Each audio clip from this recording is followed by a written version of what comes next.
We Say What They Can't Radio. And good evening. My name is Teek. I'm here with Tea with Teek, and I have a few guests with me. Actually, I have my co-host guest here. She's been here a couple of times. So to my left, I have Janine. Hello. And to my right, I have little Janine. Hi. And I have Ms.T is here. Hello. So today we're going to talk about a few things, but for now, Ms.T is going to tell us a little bit about what she does and about her project that she has going on. Yes. So my name is Ms.T. My nonprofit organization is Moneetscloset. We are international and nationally known. We are 501c3, and we have a book bag giveaway coming up. The book bag giveaway is August 11th. It's going to be at Middle School 57 from 9 a.m. to 2 p.m. So we want to invite everyone in the community in Bushwick, Bedford-Stuyvesant, East New York to come down to our book bag giveaway. Right now we have 250 book bags and over 400 items that students can use to go back to school. So we want to invite everyone to come out to our book bag giveaway. Okay, do you have is there a specific goal or amount that you're looking to reach? As far as students submitting to the event or items donated? The items donated, purchased, whatever. So right now we have reached our max goal for items donated when it comes to book bags. When it comes to supplies, we would love to receive more. We don't have a specific goal that we set for supplies because we pretty much went from sponsors and we purchased what we needed for the event. But right now we have 250 students who are committed to attend the event. Of course, more will come. Oh, that's amazing. 250. Right, yes. So whoever comes and whoever's listening, if you want to donate or you want to contribute, please reach me on social media at moneets closet, or you can reach out to my partner, which is Project Lotus. And their social media is Project Lotus, LOTUSNYC. Okay, so you are the founder or the CEO of Monet's Closet, yes. Right? So how did you come up with this idea? Like, what inspired you?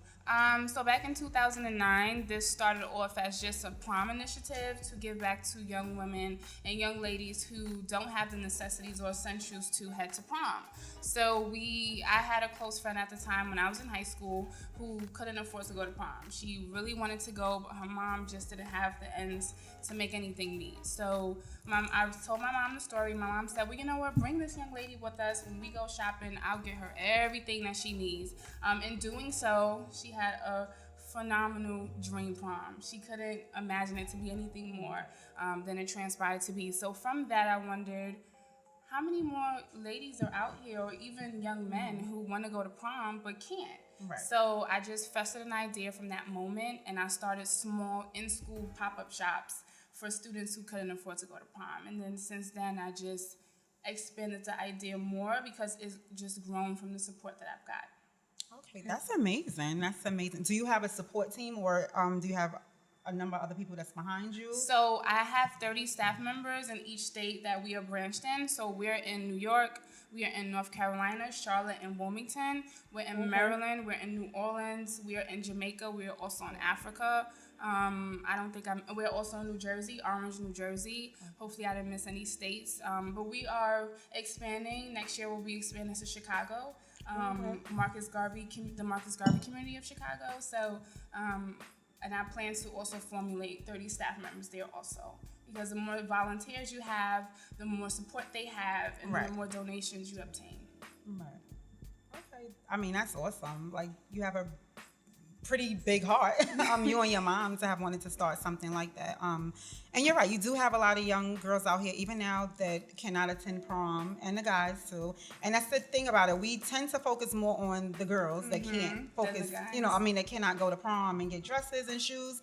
But you do have a lot of guys that can't do it either, and we don't kind of put that focus, and we don't even have a lot of male figures that will step up and say, let me just dress this young man, or find something to get him started to go to prom. So no one really looks in, pay any attention to the guys. And that's awesome that you actually do both. Yes. And I want to shout out my partner with the prom initiative here, which was our first year last year, is That Suits You, Mr. Kersey. So with his help, he was able to bring us over 100 suits, over 500 ties, shoes, button-ups, cufflinks. He also did a one-on-one tutorial on how to tie a tie, because a lot of the young men that came, absolutely they didn't know how to tie a tie, they didn't know how to put on a bow tie. So, we don't do the same thing as other organizations when it comes to our prom initiative or our boss one-on-one initiative. So we try to do something that's a little bit more unique and different, so that we stand out. Okay, well, you definitely are standing out. And the fact that you're doing such an amazing job and you guys are all over the place in different countries and states, that's amazing. I do have a question.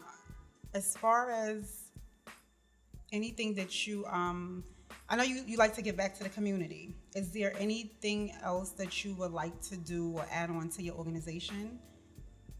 At the moment, that you right think now, that will help the kids? Anything that's going to help these kids, especially our young generation right now? So yes, so I'm always looking, because I'm also an educator, so anything that I do, I'll incorporate academics first, and then the health and mental wellness comes in second. I know some people make that a priority, but to me, education is more important. Absolutely. And when you have that component down packed, then you can affect the mental health and wellness, because if you're not educated, how can you make that a priority? So for me, what we have added to the initiative is a mental health and wellness self-care package, and we recently received our DOE vendor number, which is really big because we can now go into schools without them having a question. Do you have a vendor number? Right. What is your purpose here? So with that being said, with that initiative, we're going to go in and we're going to have a separate classes for young women and young men and young ladies and young boys. And why I'm diversing the two is because we are partnered with some programs who have young adults who are parents who are still in school trying to get their GED, and then we have the young ladies who are trying to get their high school diploma. But what we're going to focus on is, how do you feel good inside before you try to say, I want to beautify myself on the outside? And for the young men, how do you feel good on the inside before you say, I'm handsome and I want a haircut and that makes me look good, so I feel good? But we want to focus on this inside, because some things are innate. We can't always focus on the outside abilities, and we want to also stress to them the importance of preparing yourself for a job in the real world. What should you say? What should your tone be like? How should you build your character? Because some people, they build character from the age of 8. So some things that they may feel are good habits aren't essentially good in the working world. So we're going to focus on job awareness, self-care awareness, and hygiene. So we'll be giving them self-care packages, which include deodorant, lotion, hand sanitizer, things that are just essential necessities that we don't think at that age are essential to our body. Right, and they really are. Mm-hmm. And so, okay. Yeah. I mean, that's excellent. That sounds really, really excellent. And the fact that they should be doing these things for our kids in our school system now, but they don't. No. But I do remember at some point when I was in school, we did have like a health class or something. We did have a health class. Seminar, we had like a sex education class, and now it's totally opt out of the school system. And to me, I think they need it more now than we ever did before, because now these kids are at an age where they're more sexually active, at a younger age than we were when we were growing up. They're exposed to different things and more things out here in the street. So I'm really baffled why have they taken, these things out. They don't even have like after school programs for them anymore. So, and when they feel like these kids is lost and they're out here doing whatever, it's because you're not offering them anything other to do besides once they leave school, and they blame it on the parents, right? And a lot of parents, they have to work very long hours, so the kids can't just come straight home to their parents. But that was a good thing about growing up too. We had like the Jackie Robinson programs and stuff like that. The PAL. So so it allowed us to take that free time that we had and put that energy to use to something different. So that's what I wanted to ask Ms.T. Right. With the programs that you have for the kids, how do you incorporate the parents, or do you plan on incorporating the parents? Because I know for me as a parent, whatever my son is taught in school, I have to piggyback off of that when he gets home, no matter what it is, even if it's down to the littlest things. So, and my son is one of them kids, when adults meet them, they kind of gravitate towards him because he asks a lot of questions. So how do you plan on incorporating the kids to keep of going what you're teaching them, like stuff hygiene? Because I find a lot of times when kids don't have certain things because they're lacking at home. So what do y'all have a plan going forward with that? Or yes, we do. So right now, each initiative that we have is still incorporates parents to attend. So for our Boss 101 class, we also have a parent 101 workshop with that initiative. And right now we have glam sessions in various shelters, and we incorporate the parents as well, because as you stated, being in education, if a teacher is teaching something to a child and they have homework, the parent can help them. How can all three move forward? So with that being said, I'm a big believer in parent workshops. So on the education side, whenever we're doing something academic, we have parent workshops also, and it's just to the parents' discretion to attend. Okay, that's awesome. And the parents they do need to attend, because sometimes, even if they aren't like busy working, then you have some parents that are stay-at-home moms or don't have a job or for whatever reason, and sometimes they also need to be educated on certain things so that they can better help their kids. Absolutely. So I think that's an amazing job. I really hope that the parents would take a lot of time and effort and put into like wanting to know and see what their kids are going to be taught in these classes that you have, that you're going to put into the school system. So I think that's amazing. Huge. So, Yeah, it is. I mean, so any way that we can support, like, Because growing up, I never had really, that. Like, I'm I really big think on that I support. never had that in school, where they taught me how to be a young lady or how to carry myself or have that confidence. Like, I never had that, so that's huge. Yeah. I mean, sitting back thinking about it, what you're saying, it's really needed. It is, and I also look at it like yesterday. I did a event which was a woman empowerment event. It was a athlete event for young women, and it was successful. However, when I played basketball, so I recently stopped last year. But when you're a student athlete, everything that I'm telling you guys, I have learned because I came from a strong upbringing. But it's so many of us who haven't come from a strong upbringing who know nothing of what I'm speaking about even right now. So It's true. It's really important for me, even for the student athletes, to teach them about becoming eligible or FAFSA, or how do you smell good after a game, or the importance of even washing your hands before you touch your face, and it's just a lot. Drinking water, not drinking soda. It's so many things that they don't know just because media and social media portray one image. Because right, they're gonna the media is not gonna encourage your kids to drink water, eat anything healthy or anything like that. So you'll probably find that more so in other schools, like in the suburbs, where they're gonna show you to eat the vegetables and the fruit and drink the water. They're gonna have vending machines that actually have bottled water that you can purchase. You don't see that in New York City public schools. No, I never had that. They're not gonna give you that. They're gonna give you the water that's the nasty fountain water. Like they're not gonna let you. There's nothing wrong with New York water. I don't drink it, so I hear it's it's the best water to drink, but unfortunately, I don't drink it. I can be extremely thirsty. I'm not gonna drink it. I'll boil it before if I can't, get bottled water. But I did hear you talk about a coach. So you coach a basketball team? So so my team is actually playing right now. Team KC. We are in the 309 tournament that's on Patchen in Madison. So I do coach 11U boys. So I currently just left from an all boys charter school, and I started a lot of different initiatives at that school, and I'm going to now branch out to middle school just because I want to be more interactive with the preteen stages of life with children. So I coach, I do a various stream of different things with the youth just because I want to give back my time, and I would like to share as much knowledge from myself and all of my peers as I can. Okay, that's awesome. That's really awesome. So I know in order for you to do these things, you have to have another support system behind you. Other than, I'm not talking about your staff. Other than your staff, I'm sure you have to have another support team behind you.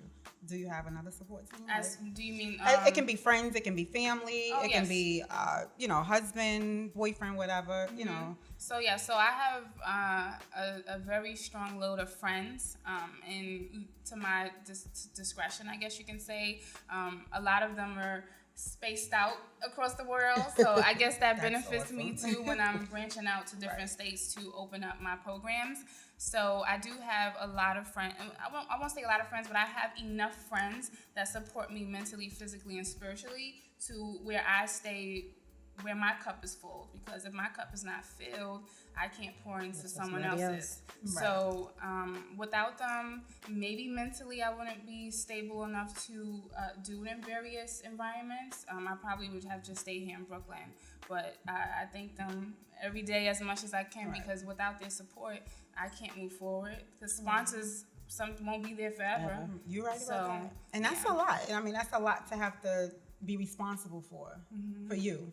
So I'm glad you said that mentally, because a lot of people don't understand that mental illness is so serious. It's huge. And you can be a billionaire. You can be doing amazing work all over the world. But if you mentally are not stable or have that support team behind you, you can crumble at any given time. Any given moment, So absolutely. How do you handle the tough times, since we're speaking about mental? How do you handle the tough times, or when you foresee something to go one way and it doesn't? What gets you through the day? Like, what gets you through your hard times? So I'm not gonna try to seem perfect, but I want to say that I pre-plan my months and my weeks so that anything can go as perfect as possible. So I rarely have tough times. But in the event that I am to have a tough time, I want to say that I'll just take it back and I'll just pray. Or I normally carry sage with me. I'll sage the environment that I'm in. I'll just take it back and just speak to the universe. Because I'm just a strong believer that everything happens for a reason. So if it's happening at that moment, it's necessary. So I like to just make sure that everyone is positive and that the energy is there, so that the energy can just flourish continuously. So, even today, I was like, you know what? I don't necessarily have to be there to coach my team today. My assistant coach can do that. So let me come here early. The game normally starts late, right? So the game was at 2. Well, it was at 1. Then they pushed it to 2, and then they said 2:30. So someone else would have said, oh, come on, you said 1, I made plans for this at 2. And so I just said, okay, no problem. I was at the park, I waited, I drove here, and then they called me and said, oh, we're going to start in 5 seconds. So I'm just like, okay, no problem. I'm not there. My assistant coach has it, and I just came here with positive energy, because once you have a negative vibe, someone takes on that energy, and then it's contagious. Absolutely. So if I rarely have frustrating moments where things just don't go as planned. I just try to make sure everything goes as planned. I know that's like a huge a negative component, because everything can't be perfect. And that's like you're being a control freak. But I try my best to make sure that everyone's on the same page with me. Okay, that's good. So aside from that, I'm sure you have to have like your downtime. Like, what do you do for your downtime for yourself? So that's when I do my self-care. So every day out of the week, 3 hours is mine. So if I'm in the gym or I'm meditating, a lot. I feel like I can't find 3 hours for myself. Well, I want to say that if you properly manage your day and your time, then you can, because you're in control. So from the time that I wake up, my time is being used effectively. So when I wake up, I shower, I go to the gym for an hour, I come home, and I meditate. And meditating can be whatever you want it to be. You can sit in the bathroom and read a book. You can just sit down and pray, or just sit down and just breathe, because practicing on breathing is really important. And a lot of people don't know how to breathe.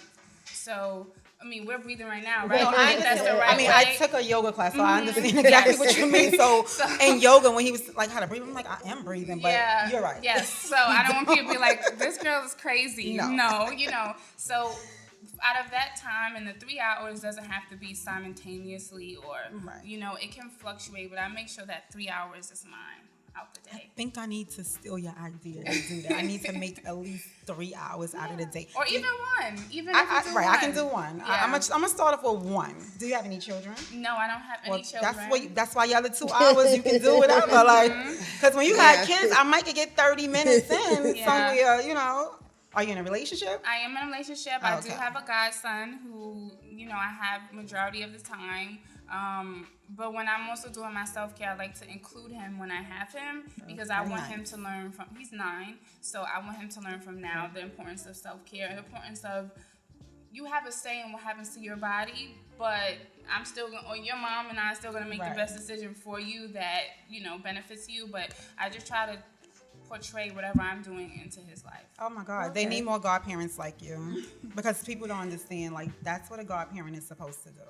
The godparent is not only there to buy gifts. Yes, you're there to also be a mother or father behind their parents because God forbid anything happens, you will be next in line to have to make sure that child is raised and taken care of properly. And a lot of people don't understand that that term, godparents. So I know that's a whole nother topic. Yes, trust me, I know. I could go on for hours about that. That's a whole nother topic. Let me ask you a question. When you were deciding on what you were going to do, how did you choose this particular initiative?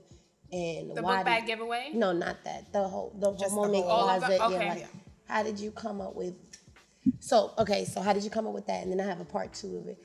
How else did you choose whatever the other things you were gonna branch out to underneath the umbrella of that? How did you come up with that? So in 2009, the organization was called something else at the time. I want to say in 2012, that's when I legalized my organization, and I had to change the name to Monet's Closet. So at that time, it was still prom focused. I didn't have any other intentions.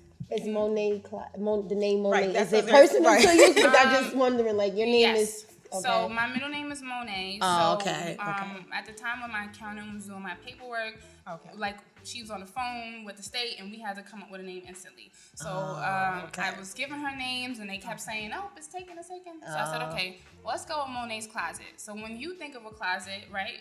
Some people think you just walk in, shop, pick an outfit. But when I think of a closet, I think of a revolving circle. So you're recycling the system. So when I have girls come in and they get a dress or a guy gets a suit, I don't just say, keep that for life, I'll never see you again. No, you're coming back into that closet and you're going to recycle your story into someone's life and help them flourish in the steps that you may have traveled to get there. Right. So when I thought of the name, I wanted it to be closet, and my logo is a circle, so to keep that same unity and infinity of life. But Monet is my middle name, and that's just something that I threw in there. But closet is more personal. But I like that. I really like the idea of you said you want them to come back and recycle yourself, because most people when they do these events, I mean, it's cool. It's something for a great cause, but you're right. They normally, you just see them that one time, they get, provide them what they need, and then they off, That's it, forever. To go. And I mean, it may do something or help a kid or a young adult, because you're asking them to come back and share their story, because you don't know how it's going to affect the next, person that's going to come in and go into that closet. So I really like that idea. And they make friends, and I know it may seem, well, it doesn't probably seem rare, especially in this day and age, but I try to stay in touch with every single young woman and young man or young girl that comes into Monet's Closet. And even with my essay winners, we have a more personable relationship because they come to my house. I pick them up from school. I take them to go get something to eat. 2 of them, I just were able to get a job for their first time. Nice. So I try to make sure that from my essay winners down to just people who come in for one moment or just to get a glam session, that I stay in touch, because you never know yourself how you can impact someone's life. Exactly. Based on what they may have been lacking. So when any event that I do, I make sure that I stress that the conversation is the most important thing to me. Besides anything else. We all pray in the beginning, but I want everyone to leave here feeling like I have a best friend now. So down to the makeup artists, to the masseuses that we have, just to the counselors we have, I try to make sure that they all form a friendship, because I can't realistically speak to 500 people in one day. Right. So that's why I have so many staff members and a huge support system to make sure that if I'm not being effective in that way, they can help me be effective. We all have a closet. Yes. I love that. I just want to go. I don't even want to pick out a dress. I just need the massage. Yes. Do you I might find need in to lay on starting it this you had to cut off like negative people? So Because you're helping a lot of people, building a lot of people's lives up. So Right, so you have you're gonna to build come yourself across up at the where same you're gonna have time. someone that's not gonna be Like friends, So, you have childhood friends that's not gonna see your vision. You know what I mean? Right. How did you deal with that? wow. I mean, So 'cause- all of my friends that I've been friends with since kindergarten or just basketball, we're still friends.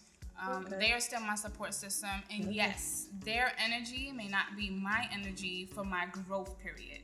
So how do you manage that? You manage deal that with by having a conversation with them. I'm on this path right now. I know that in your life you may not be, but how can I help you get to my path? Or what is your path? A lot of time us as women, black women, we take our friendships and we say in that specific situation, I'm growing, she's not, bye, see you later. Right. How I look at that, that's the wrong way to live your life. Because if that's your friend, why can't your friend grow the way you're growing? Or level up, like Ciara's saying, the way you're leveling up. right. So any friend that I have that their energy is not matching my energy, I try to help them match my energy. And if they don't want to match my energy at the time, then I try to help them follow the path that they want to get on in the right way. Because I'm at the point that I am, I know so many people, or I make so many connections that I can't just not help them if they're my friend. Right.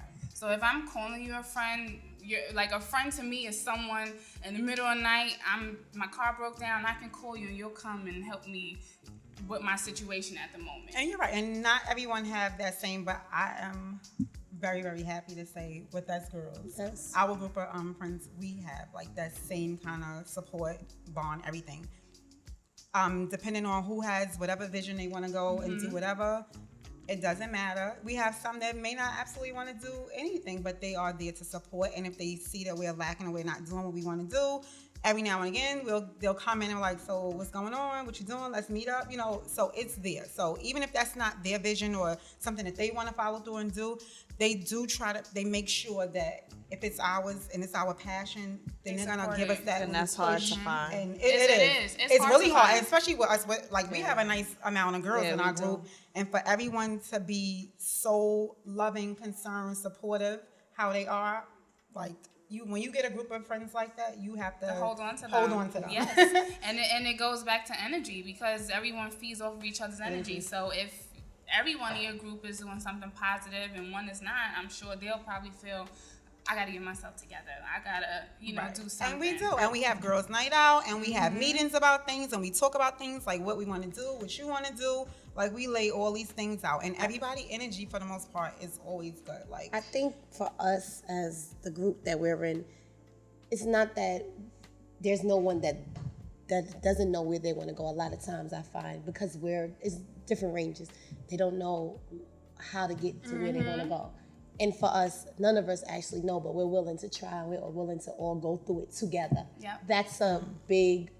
That's what you need, because, and I always stress to them, we're gonna fail a lot. A lot of businesses fail a lot, but it's not how many times you get knocked down, it's how many times you get back up. Absolutely. It's trial and error with everything. And that's just, and I feel like at the age we are, fear is just like jumping out the airplane. Two things gonna happen. Your parachute ain't gonna open, or it will. Well, I hope my friends are listening, because I still want to go skydiving. oh, that's one Well, thing I don't hopefully wanna y'all do. parachutes open, but that's They do have that's bungee jumping, right? Yeah, Indoor. they have indoor bungee jumping. And I'm they not have indoor interested. skydiving. I'm not indoor. interested in either or. Oh, Whether gosh. it's indoor. I'm not either. But I I don't always know why, say, but because I'm I not. tell my son, like, the opposite She's of going fear alone. is happiness of what you want to do. So you just have to be willing to step out there. And it's okay to be to have fear or be Yes. scared of change. Right. I stress that being uncomfortable or being comfortable in a situation It's scary. It's scary because Yes. uncomfortable. It'll push you to want Right, more. exactly. so, But you got a lot of people that don't want to push you to want more. So I feel like you have to remove yourself. Like, you have to. as much as you don't want to. And they're your friends, they're your childhood friends, you love them, but It's always going to be people that don't see your vision. It's always going to be people Which that is don't true, see but your you're vision. also born alone. So if you feel that you need someone to, always push you, then you won't go anywhere. Yeah. So, that's my point of view. But I think that you should have to push yourself first. Yes, you should. And then when someone else is pushing you, then it's like, okay, I can go even harder at my goal right now. So you're absolutely right. Gotta lead by example. That you right about that. You do. You do. And then the great thing about it is when you have to not lead by example, but you have to also for those that have kids, you have kids, so you gotta at some point want to do. She don't have kids. She birthed, but she got some kids. Right. over But you 300 still children. have to and it's still you have to still be that role model. You do, for them. because it's a You big understand? project. So, yeah. So whether you have kids or not, you still have somebody that's gonna look up to you and want to follow your steps and do the things that you've done. It can be a niece, a nephew, like you have your godson, you have other kids that you out here that you in the community with. So you never know, someone. And to me, it doesn't matter.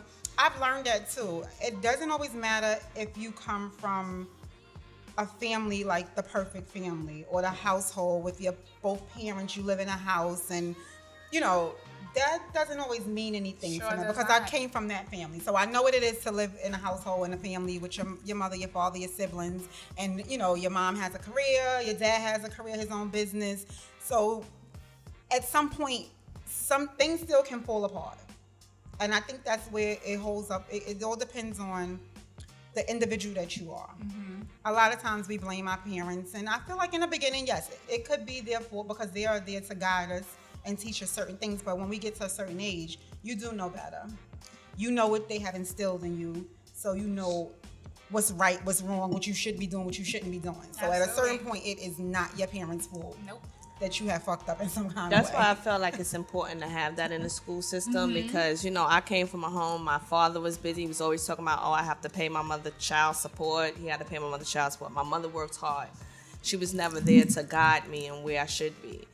Me or my sisters. So to have school, for me, forget it. They not teaching you how to, dress like a lady, protect yourself out here in these streets, So it's very important. Because it's normally they leave it up to your household, your parent or whoever's raising you. And that's very hard when your mom, because I'm living that now. I got to pay the rent, I got to pay the car note, I got to pay the bills, I got to take care of 13. It's very hard out here. It So is. And now I got a 13-year-old that needs me to teach him how to be that parent.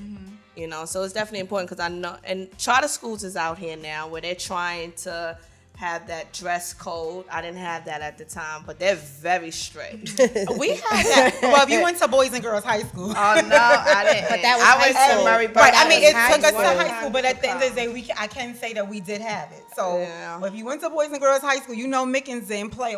You was not coming through that door if you was not dressed for success that day. I think it was a Monday or Wednesday. It was one day out of the week. You had to come dressed for success. The guys had to have on button-up shirts and ties, some slacks, and the girls had to have on a nice shirt and a skirt or slacks. So he did not play, and you were not getting through his doors.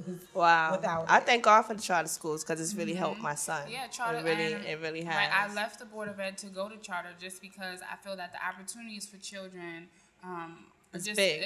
is huge, and they have so many more opportunities. And the educators, to me, are a little bit different. Their passion and their drive is just they're a little bit more hungry to service the children than. And don't get me wrong, my mom works in the DOE, so Yeah, mine she has does the too. same So passion. I but get you what you're can't find a saying. slew of them in one You're school. not gonna find compared to it. a Not in a charter public school. school. Yeah, you're absolutely right. You And I know. think it also comes back from because so many years ago when we didn't have the charter schools, and a lot of these teachers that in the public schools now, it's just I'm there, get my check, let me go. These badass kids ain't listening. Because I don't really have to deal with it. But you're right. When I've seen, or I do know some people from charter schools, they are more passionate when it comes to the kids. They know call why? you. I ain't They seen him are. today. They're He was concerned, bad. His poor very- card. Right. Yep. They Because have it's a different time. At the time when our parents it was a job. Yeah, It just happened to be a job that party. you may like. For for now is a little different. The teachers are younger. Absolutely. They're more aware of what's going on with the kids and around them. So you have to look at it at that. You have to look at it from that perspective. When I was going to school, all my teachers was over 50. Right. They were old. And they were getting a check. Right. Now the kids in school, they're younger, and everybody that in charter school, they went to school. They've been different places. They've seen the world, so they come back and they teach your kids that. We didn't have that when we was going to school. You know, my son, every teacher he's been accomplished, talked to, they got a different area code. I'm like, they be calling me like, who's in Oregon? Like, who live? And it's because now these teachers, they want to be a teacher. This is their love to be a teacher. My teachers, they didn't care if I came to school or not. I mean, and I had some good teachers, don't get me wrong. But they didn't care. It was a job for them. And at that time, that's how it was. It was a job for them. It was that paycheck and they needed to support them. We had great teachers in PS20. We had a great principal, everything. But at the time, it was a job for them. It was the way they was going to pay their bills. It wasn't a love for them. And now, the teachers now, this is their passion. Like, they're passionate about their school. They have rally day, this day. They got a day for everything. So, it was a different time. And her school is, they're on point. I mean, even though it's a school that's broken up inside of a school, it's okay. But because sometimes when they're smaller, they get to focus more on the kids. And their academics and everything like that. So they do. They call for everything. They let you know from the time she's late, absent. Oh, I'm just calling to check she didn't come today. Is she feeling okay? I know, they don't play. Because then when I was going to school, nobody was doing that. It was they're gonna send those little cut cards to your house, and it's like you lucky because you probably make it home before your parents do. Throw it away. Forget the mail, rip it up, throw it away. Now I can go online. She doesn't, I never had a problem with her being slick, not bringing home a report card.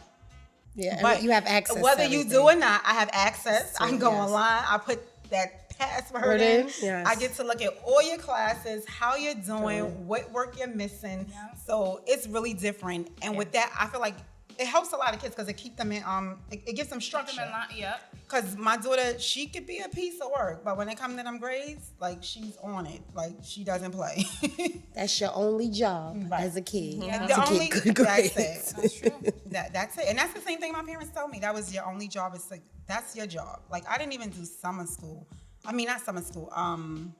I didn't have like a summer youth job because it was like, what do you need that for? No, I had one. I didn't. I only did it. I think I did it because I begged.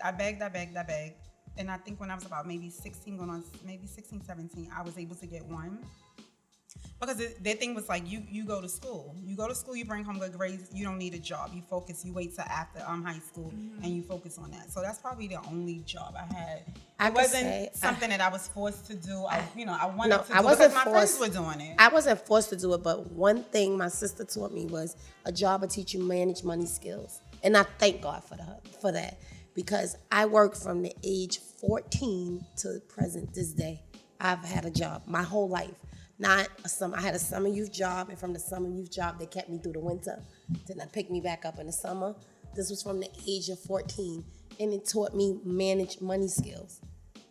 So I thank God for, like, that was the best thing that ever happened. And I told my son, next year, you're going to get a job, and you're going to learn it too. And that was just that. And I tell you, I was very fortunate. My job, I worked for the Fleet Bank. They had a tutoring company. In the summertime, we did the kids, daycare, and then after school. Then in the winter, we did after school with the kids. So that's from the age 14 to present. Okay. Thank you, Jesus. Well, that's good for you because after I did that 1 year, I was like, okay, I can wait. My parents ain't never lied. I can wait till after. No. I get out of school, and I didn't even then get a job until I probably was like 20.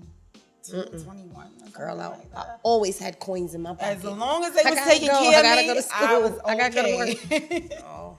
I really didn't bother me at all. But again, you're doing an amazing job. Yes, you are. Awesome work. I love to see, especially Black women with power and that's giving back to the community and that's doing a lot for the kids. because we don't have a lot, of people that's willing to take the time out, and do anything for these kids. They just see them and I'm like, yeah, these kids, whatever. They ain't mine. I ain't gonna worry about it. So, but to me, it's like, you can't be like that. Nope. Because if mine is out here doing wrong, I would want you to step in and kind of help out. But that's the thing today. No one wants you to step in and help out with your kids. Everybody's so, don't do this, and you can't tell mine what to do. If they're doing wrong, I would love for you to do it, because it's been times like I've never gotten a phone or text saying that, your kids are doing something bad, but I just want to let you know I saw your daughter such and such, and I would never say anything to her. So once she either call or text me, or she does get home, Ma, da da da da, and I was here, and this is where I was at, and not knowing that someone saw her, but she would let me know. And that's one thing I really appreciate about her. But back then when we were growing up, we had a village. Right. We had our parents' friends. They saw you. They was let you know, first of all, that they saw you. Yeah. They're not even texting or calling your parents. They like, all right, I see you. Tell them, Janine, I'm that old school. I see them. Hey, come here. Where you going? Right. Are you supposed to be there? I feel like we need. And I take my phone out. Janine, I seen Josh Shea on Sunday. He's supposed to be there. Right. I don't call her and be like, girl, I seen him. I ain't seen him. Nope, come here. I don't care who he with. Come here. Bring your friends too. What's your name? I get all the information. Nope. But that's good. But again, back to because I know we gotta wrap it up. So amazing work, amazing job. At any way there is, I would love to jump in, support, help out, donate, sponsor anything that I can. That's one of my big things. I'm really big on supporting people, supporting Black people, especially people of color. Can't say black. Can't say Black. People of color. All right. Anyway, I'm gonna say what I want to say. Anyway, but again, you can tell them where we can follow you at. You have 2 social medias, right? Yeah. So I have Facebook, Instagram, and I also have a website, so I can share that. Okay. So my Instagram is Monet's Closet. That's MONEETS Closet. And then the Facebook is the same thing, Monet's Closet, MONEETS and Closet. And the website is www.moneetscloset.org. Oh, and don't forget, let them know about the school drive again. Yes, so we have the book bag giveaway partnered with Project Lotus, and it will be at Middle School 57. That is on Stuyvesant and Lafayette. And it starts at 9 a.m. and it ends at 2 p.m. We are sponsored by so many big name organizations. So come down for supplies and a day of fun, because we will have so many games and so you can bring the kids or just come donate whatever you want to do. Yeah, so bring your children. So from 9 to 12, we project the book bag giveaway to happen. And then roughly around 11:30 to 1, we want to transition into the game and the fun session, which is we have Jumbo Jenga, Connect 4, we have an arts and crafts section, we have a cotton candy machine, popcorn machine, musical chairs. So we want the children to come out, and we initially projected it to be a community day. So we want the parents and the children to both be involved. Okay, that's great. All right, so thank you so much. Thank you for having Ms.T, for coming. Yes. You're welcome. All T's today. I know, all T's, and then the 2 Janines at the end. JT. All right, ladies, anything before we leave? I mean, I just would like to say I'm proud of you. I don't even know you, and I'm proud of you. But I think that's important that we say to each other. And great job. Absolutely. Right. Amazing. Yes. Thank you, ladies. Nice. You're welcome. Okay.